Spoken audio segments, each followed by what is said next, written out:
Quartiles are to be used to calculate variance, to see how much variance that I have. If I have considered median is a measure of central tendency.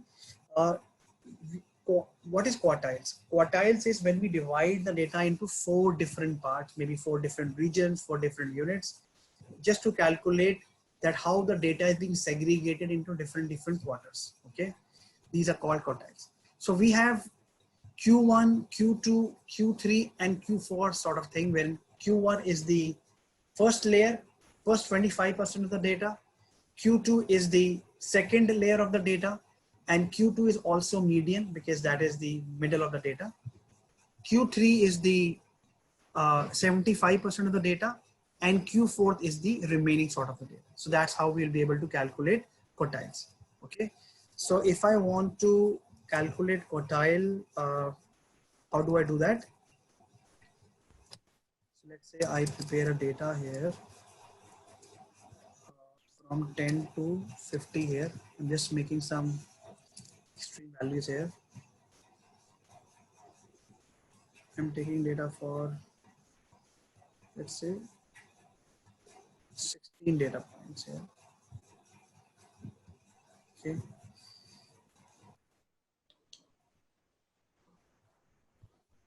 Now, if I want to calculate the quartiles, how will be able to do that? So I have to calculate N1, Q1,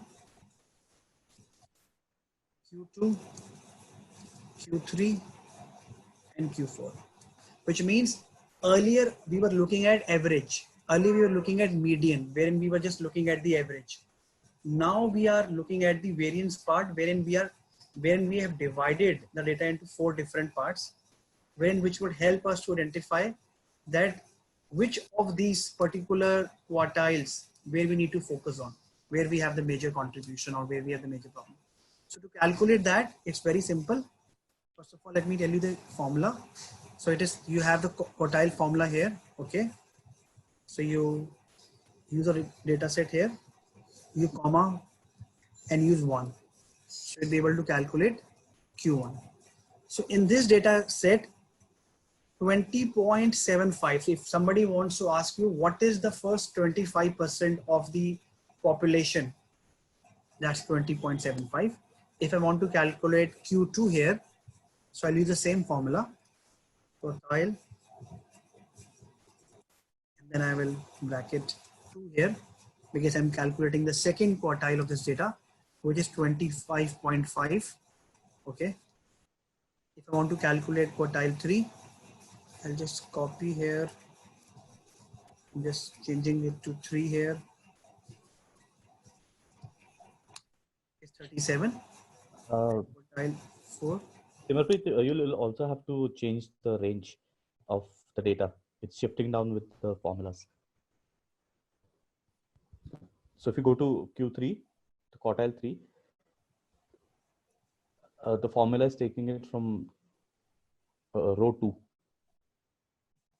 It is taking from I2, so it should be from I1, yeah.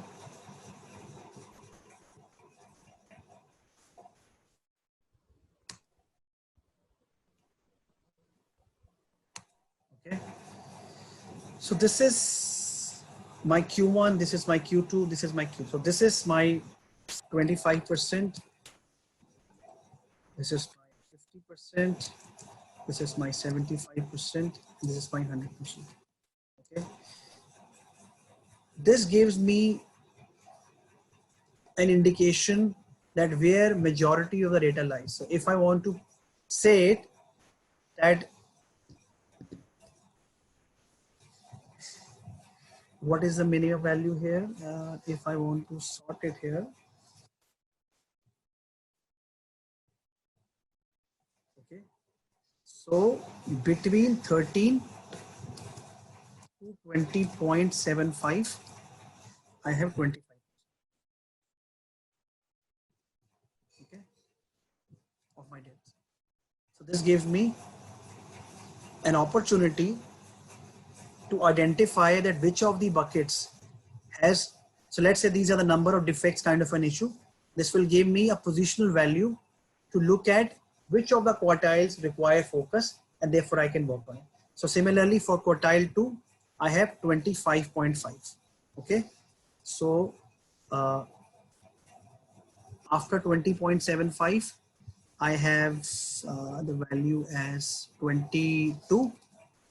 So 22 to 25.5 is the 50%.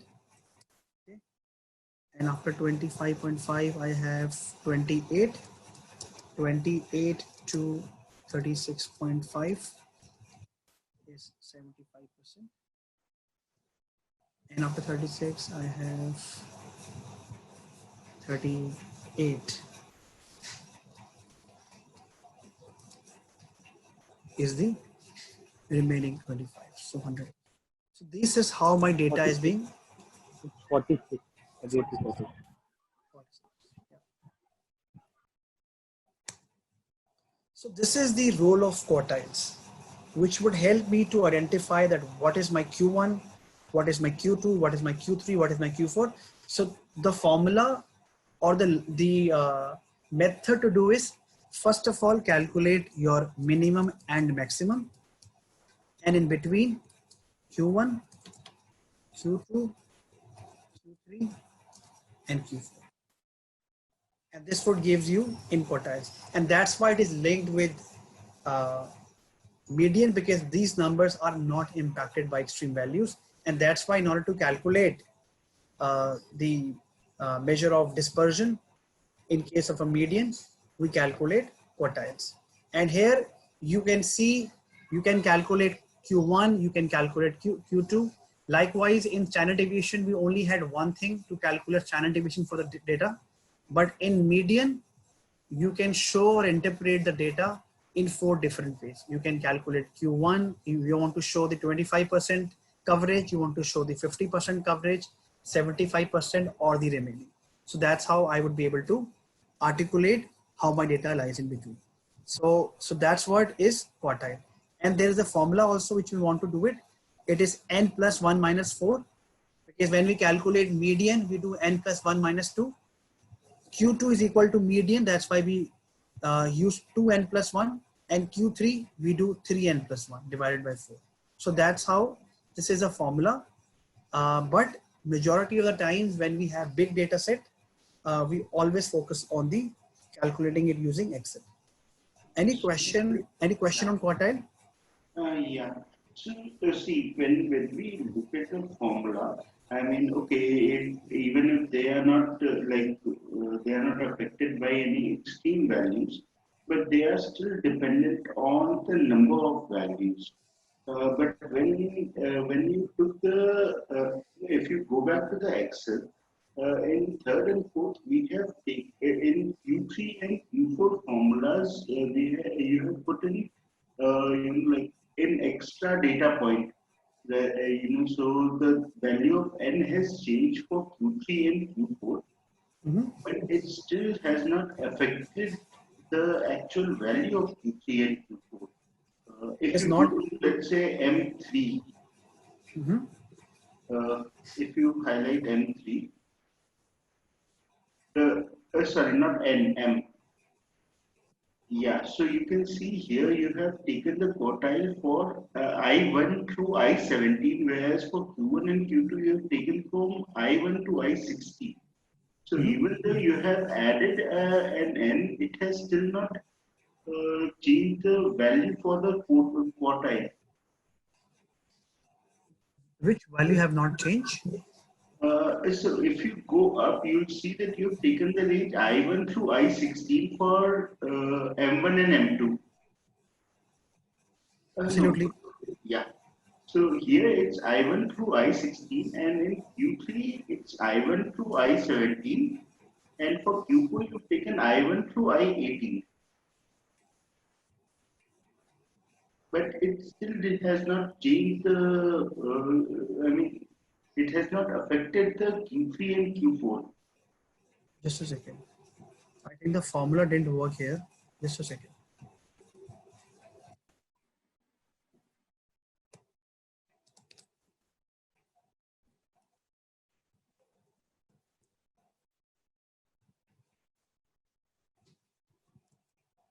It's the same, right? It is the same, yeah. Yeah. That's what I was just wondering, why is it? It would be because the last value it is taking is zero, blank, right? That's why it's not having any impact on the average. Even if it is You taking can blank, change it four. would put it at the, like at the top of the list, because the way it's The happening same. is, yeah, exactly. No, that's what was my wonder. Even if they have got no value, still what we are doing is we are adding n, adding into n. So like in the first two, initially the n that was taken was 16, I1 through I16. But Yeah. in the third one, in the third quartile, the n changed to 17, and in Q4, it changed to 18, but still it didn't have any impact on The the data. actual value Yeah. of quartile. Right. And the reason why it is because it doesn't focus on the values. It doesn't calculate the entire average. It focuses on the position of the value. And Okay. therefore, if I calculate Q4, so what it has done is this data has, let me do it. This data has 16 data points. Okay. Mhm. So these first four is for Q1. This is for Q2. This is for Q3. And this is for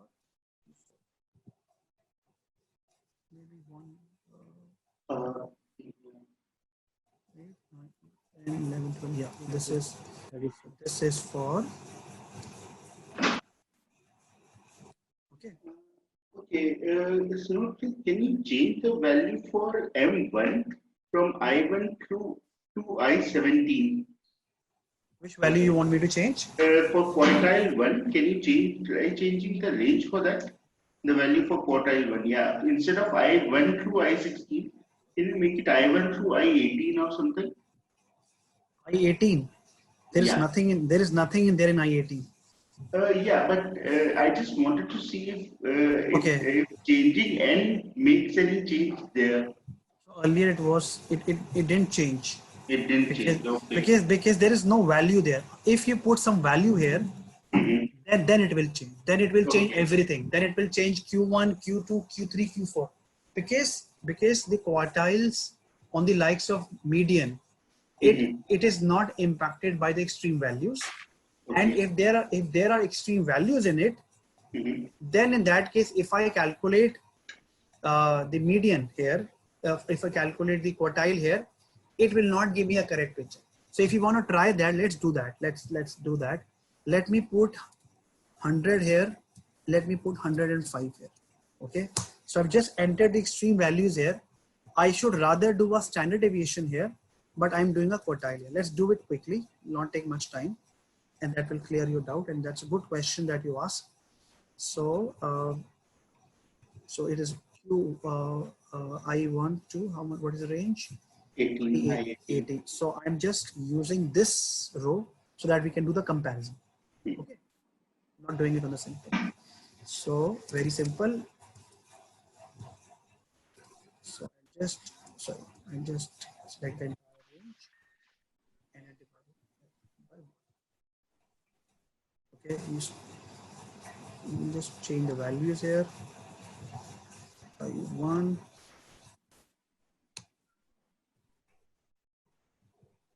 18, 2, 1, 18, 3, 1, 18, and 4. So let's look at it now. Since सबसे ज़्यादा impact Q4 पे आया, why? Because the Q4, because the later stage has got an extreme values. Yeah. Okay, because it is a range channel setting. The rest of the values may not have a significant impact, but your last population, because these are the number of defects. Maybe if I'm doing it for a particular month or a particular week, in the last week of the month or in the last day of the month, I produces majority of the defects. So this tells me that this quartile has the major number of variance which needs to be looked at. Because why it is variance? Because it is taking the entire quartile into consideration. If there were 100 data points, it would have taken 25, 25, 25. If there were 1,000 data points or 2,000 data points, it would have taken similarly like that. So wherever there is a variance, if I would have variance here in between, maybe after 28, I would have put 59, and then I would have a symmetric data like 65, 72. So it would have shown me variation in the Q3, not on the Q4. So wherever there is a huge variance, it will impact. So this Q1, Q2, Q3, Q4 tells me that which quartile has huge amount of variance which needs to be fixed. So this is more powerful than standard deviation if I look at that way, because that gives me the entire data set, but this gives me one more layer of data, which says that अगर आप सिर्फ Q3 पे काम कर लोगे variance पे, you'll be able to yield more results rather than focusing everywhere. So likewise, on this example, our focus is on Q4 only. Simulfit, just a question here.